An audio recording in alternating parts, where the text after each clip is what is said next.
Hey, it's Beata from BA English Coaching, and I am today with Sarah. and we are doing another video about Queen Elizabeth II. Well, this time it is all about her funeral, which sadly it came very quickly and unexpectedly, I think. We did videos about her childhood, Her marriage. her marriage, her coronation, and now this is part 4 about her funeral. Her funeral was as magnificent as her life. It was I think. stunning. It was just amazing. The Queen is dead. Long live the King. Yeah. Why do you say it, Sarah, in Great Britain? Because immediately on the death of one monarch, be it a king or a queen, the succession automatically transfers to her heir without any break in the continuity of the monarchy. Which is amazing because at one point you mourn the loss of the Queen at the same time. But that's the point of having a monarchy, which a lot of countries don't have and don't want, that there is no, now we've got to have an election and everyone has to vote and all that. It just happens seamlessly from one to the next. The Queen died unexpectedly. Well, she was 96 and she had been looking increasingly frail. And over certainly the last 12 months, a lot of her formal duties she'd handed over to who is now King Charles, to her son. He he did the state opening of Parliament instead of his mother in her place. So it became clear that she was less and less mobile. So there you say it was, it was a shock, but not a surprise, if that's... Yes, but I think it came rather... Yes, there was the Queen is very ill, and then another week goes by. And, I agree. She did it so gracefully. Oh, wow. We have divided this video into 3 parts. Sarah will read part number 1. You can always pause the video and read after Sarah. The Queen's funeral was the first state funeral since Winston Churchill's in 1965. Queen Elizabeth II had been lying in state at Westminster Hall in the days leading up to her state funeral service. Members of the public could file past the coffin and pay their respects, and sometimes the queue was 24 hours long, but the English like queuing. Her coffin was draped with the royal standard and topped with the imperial state crown, orb and sceptre. The wreath contained flowers cut from the gardens of Buckingham Palace, Clarence House, which is King Charles's private house, and Highgrove, which is his country house. It included rosemary for remembrance and myrtle, which is the ancient symbol of a happy marriage, and it also included English oak, which is a national symbol of strength. Lovely, thank you, Sarah. So I've got a few questions. Okay. Could you please explain the lying in state? Yeah. So what is when you have a state person, I think it's only with state person, or is it with anyone, that when they die, you put the coffin and people can just walk past it? Yeah.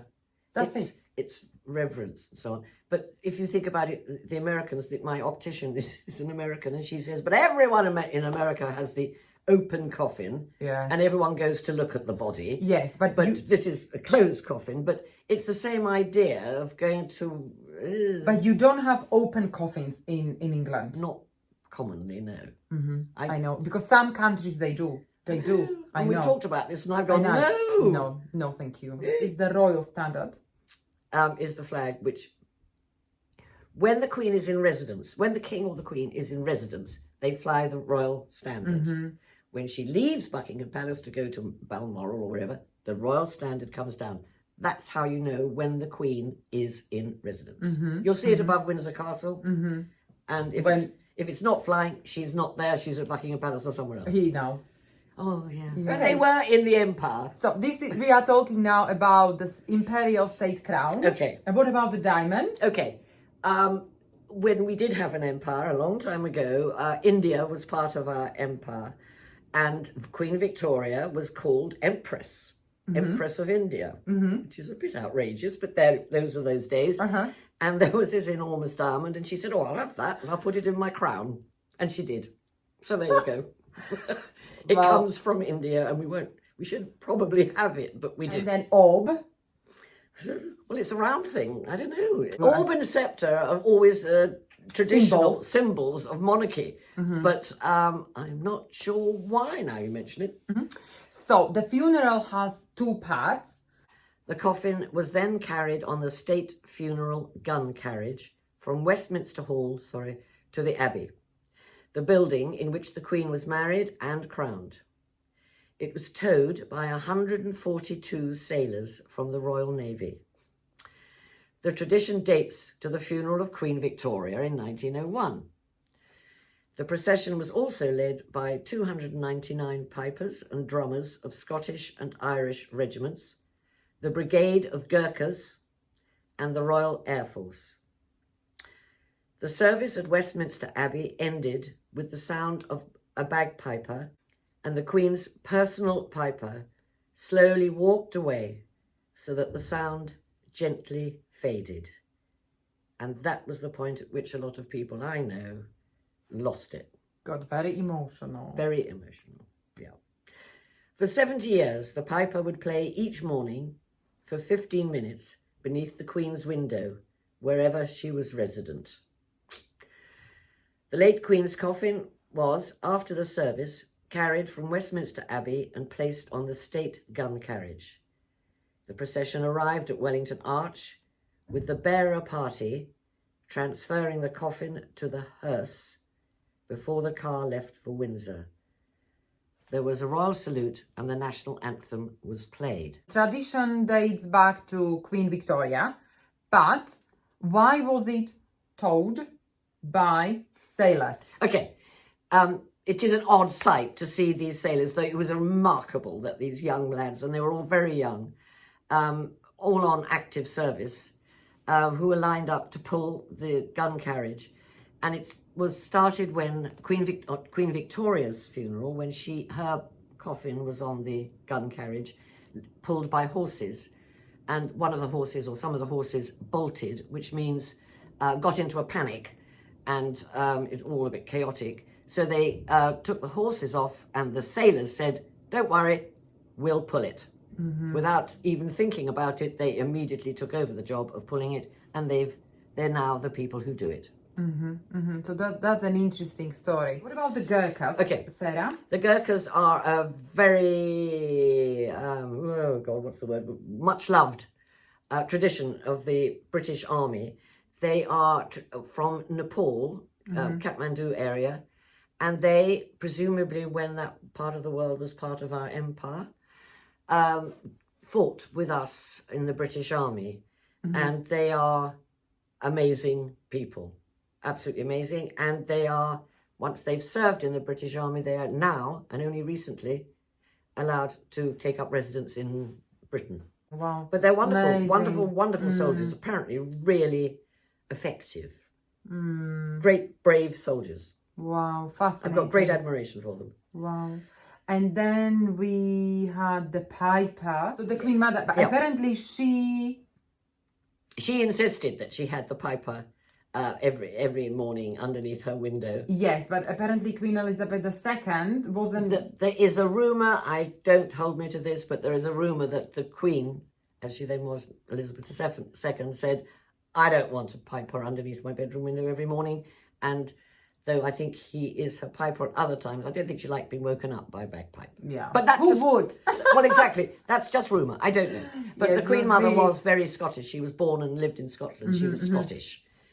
So maybe we need to find out, maybe that's a homework. Find out whether Queen Elizabeth II was actually... Woken up every morning by a bagpipe. And then we had the bearer party. Yeah. And they were amazing. Everything was like so timed, and Yeah. like that was like the precision was Also, mesmerizing. They had to be very, very carefully chosen that they were the same height. If you think about it, yes. it's very important. They were lined up, measured, you, and you. You're the right height, yeah. Wow. And then the hearse. A hearse is any vehicle, which carries a coffin. And in this case, it was a car. But Lovely. that kind of car is always called a hearse. Now, part 3. Thousands of people gathered in crowds to watch the journey from London. Shortly before its arrival, the royal standard was raised above Windsor Castle, signifying that King Charles III had arrived at the residence ahead of the Queen's committal service. At the end of the service, the crown, the orb and sceptre were removed from the coffin and placed on the altar.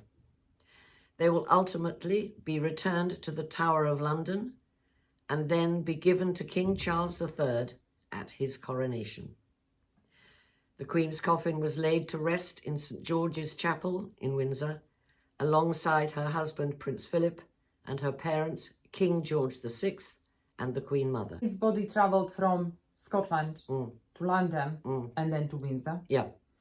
And then, so in Windsor there was another beautiful service. Yes. But the most moving and emotional and powerful bit was when they removed the crown, Yes. the orb and the sceptre Yes.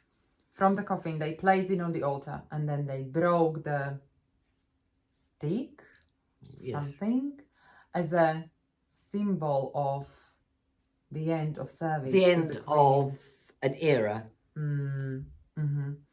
And then, yes, why is it returned to the Tower of London? We have done one video, we have done a separate video about the Tower of London and what is kept there. That's where the crown jewels are. Yes. And then they will be then given to King Charles III at his coronation, which should be in 2023. Spring, they think. So hope you have enjoyed this video. You have learned about Queen Elizabeth's funeral, which was magnificent. Yeah.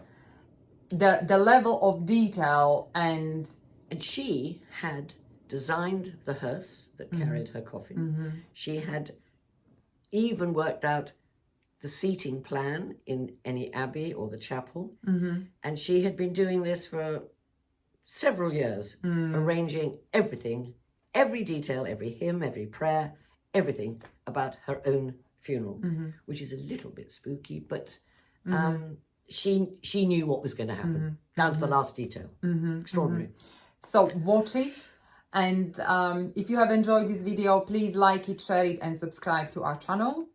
And next time we'll do something more cheerful. We are going to do about Charles I and Charles II. Yeah. And so you know why now we have Charles III. Exactly. Yes. So there'll be lots of death and executions. It'll be great. British history is just amazing, fascinating. How would we sum up Queen Elizabeth's second reign? Duty.